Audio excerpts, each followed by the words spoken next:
선수 트레이드. 롯데가 아닌 다른 구단의 유니폼을 입는 것은 최동원으로선 상상도 못할 일이었습니다. 롯데 3년 후배로 단짝 포수였던 한문현 씨는 고인이 된 최동원 선수가 롯데에 대한 애착이 각별했다고 회상합니다. 롯데에서 부산에서 한번 서로가 뭉치자 하면서 그런 이야기를 많이 했거든요. 근데 그게 이제 이루어지지 않았죠. 잘로는 말루였습니다. 결국 최동원은 1990년 시즌까지 삼성에서 뛰다 마운드를 떠났습니다. 그때 그의 나이 겨우 32살.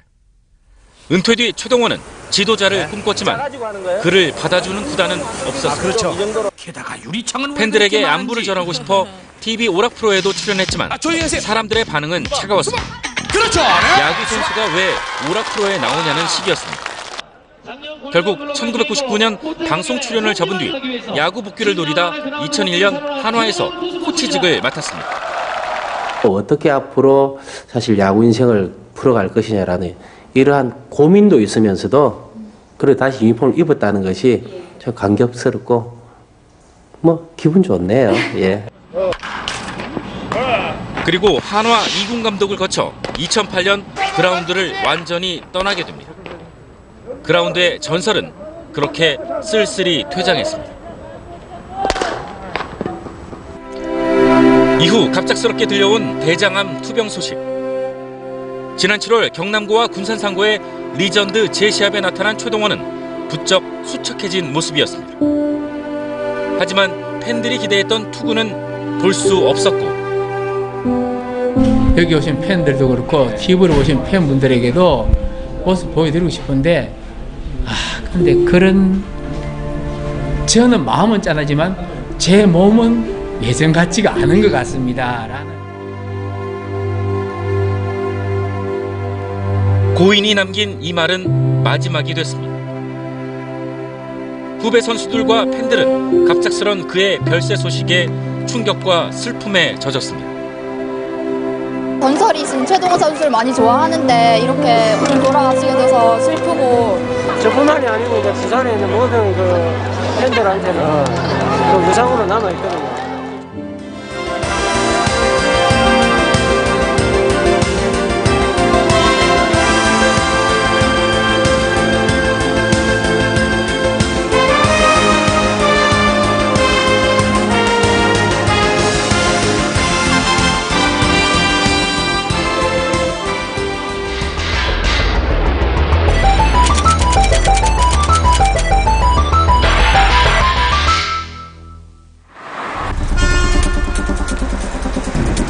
사교육 과열직으로 꼽히는 서울의 학원가.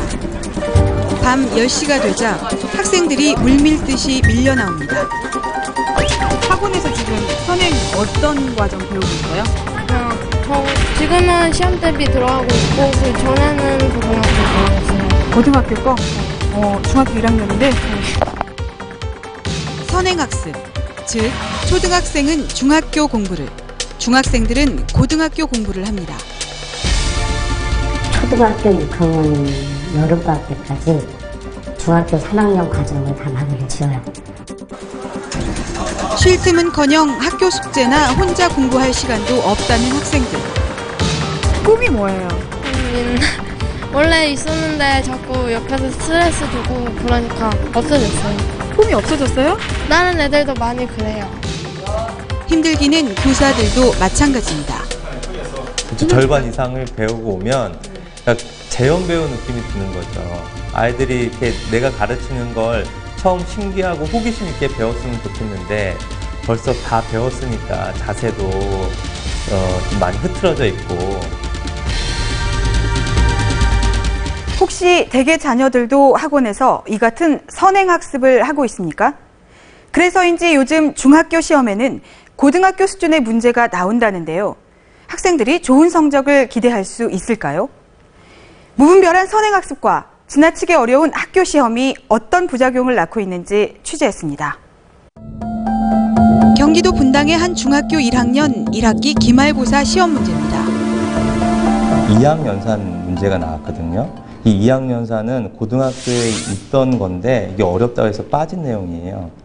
그런데 중학교에서 지금 이렇게 2학 연산을 정의해서 그것을 응용해서 풀도록 만들고 있거든요. 같은 학교의 3학년 시험 문제. 그럼 이거는 켤레근의 개념도 알아야 되거든요. 켤레근의 개념 역시도 고1에서 배우는 내용인데 중3 내용으로 넘어와 있는 상태입니다. 이 학교 1학년 수학시험 20문제 가운데 선행학습을 했을 때 풀 수 있는 문제는 8문제. 이를 포함해 난이도가 높은 상수준 문제는 13문제나 됐습니다. 많이 힘들고 공부하고 싶은데도 점수가 안 나와요.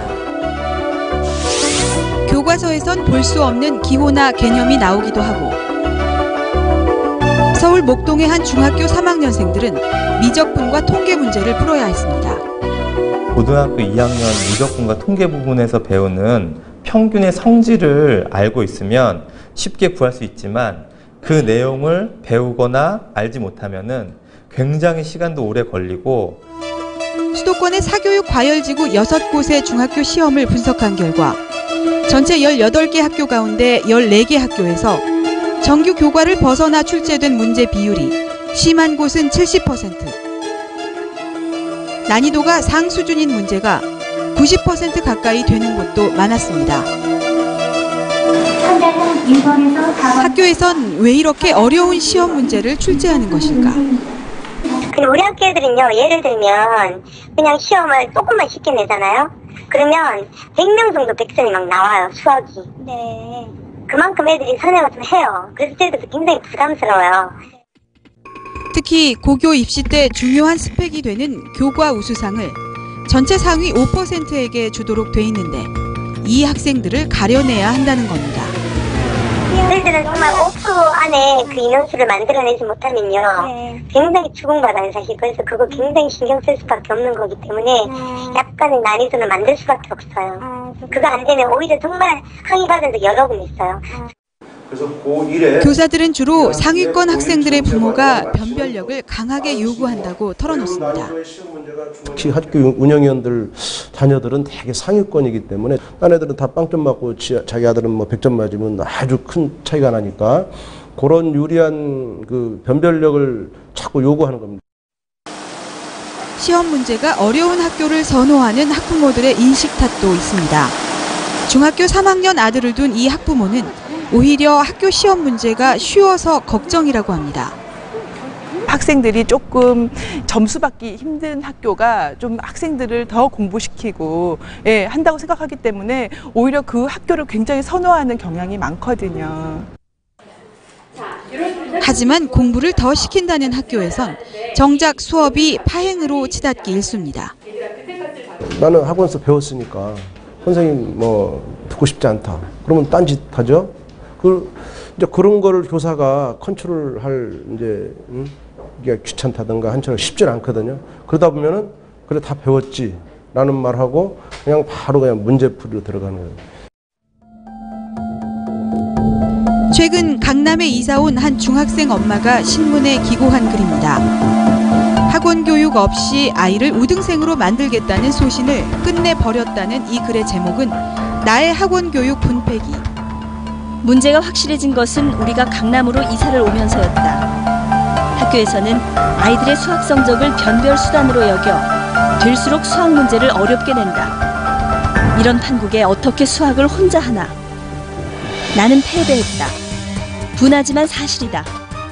내가 이 나라를 떠나지 않는 한 우리 아이가 자존감을 잃지 않도록 하려면 나는 아이를 학원에 보내야 한다. 왜 학교에다가 그럼 시험 문제를 왜 배운 것만 출제해 주세요, 쉽게 출제해 주세요 라는 말을 못하냐면요, 학교 분위기가 그렇습니다. 공부 못하는 학생의 학부모가 학교에다가 무슨 건의를 할 것이며 학부모님들의 내심 그런 마음이 있으세요. 그렇기 때문에 내 아이가 걸려있는 문제도 있고요. 문제는 갈수록 학생들의 실력 저하가 심각하다는 점입니다. 매일 학원에서 영어와 수학을 선행학습한다는 이 학생은 공부는 열심히 하지만 성적이 오르지 않는다고 호소합니다. 중2 거 배우고 있어요. 중2 거요? 네. 이해돼요? 아니요, 이해 안 돼요. 주로 원리를 이해해요? 아니면 문제풀이를 해요? 무작정 외워서 공식만 사용했었어요.